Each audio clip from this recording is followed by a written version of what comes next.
This is the flight that made me drop United Airlines as my preferred carrier.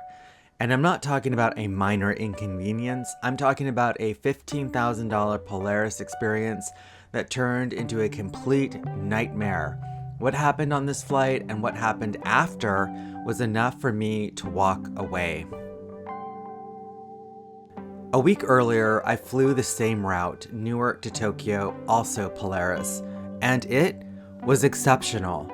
So I went into this return flight expecting that same level of service and consistency. Instead, I got the complete opposite experience. Let's start at Narita. You're in Tokyo and you're gonna expect a premium experience. And in my experience, the United Club at Narita did not match that expectation, not even close. It's not a Polaris lounge, and the space itself felt so dated, like it hadn't been updated in a really, really long time. The layout felt open, but not in a comfortable way. There wasn't much sense of privacy, and the food options and selection also really disappointed me. And don't even get me started with the bathrooms. Well, a place like Japan, where standards are so high for the bathrooms, these felt surprisingly basic. And this is when I first started thinking, something's not adding up here. Something's not lining up with the level of what I paid for. Then we boarded.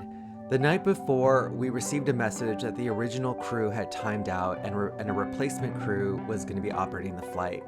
At that time, I didn't think much of it, but in hindsight, it seemed to make a really big difference. From my perspective, the service felt disorganized almost immediately.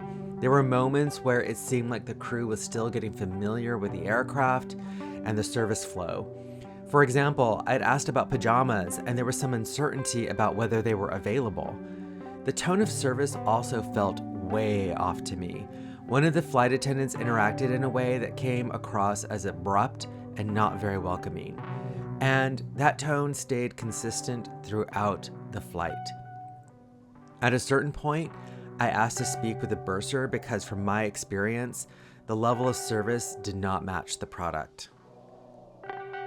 Later, during a conversation, we were told that this was a last-minute crew assignment and that they typically work domestic routes. We were also told that they had gone out the night before in Tokyo.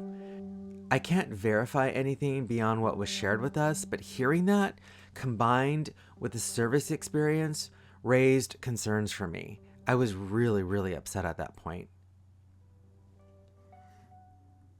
And with regard to the service, the meal service felt so inconsistent. Items came out of order, there were long gaps between courses, and some of the standard touches, like a warm towel, weren't as expected.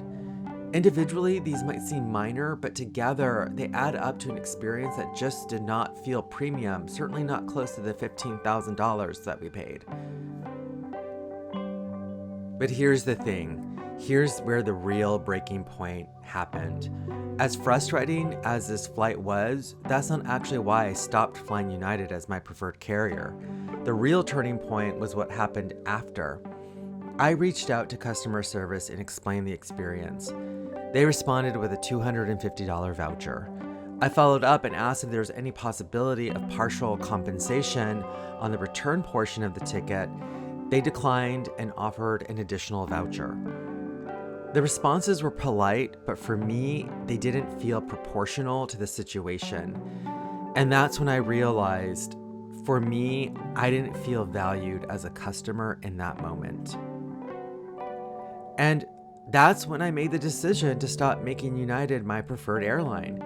Because my takeaway was this: when things go right, the experience can be very good, but when something goes wrong, my experience was that it wasn't handled in a way that worked for me. And at this price point, consistency matters. So going forward, I'm prioritizing other airlines whenever possible. Delta is my first choice now for domestic. And for my next trip to Japan, I've chosen ANA. There's no way that I'm ever going to fly United ever again to Japan.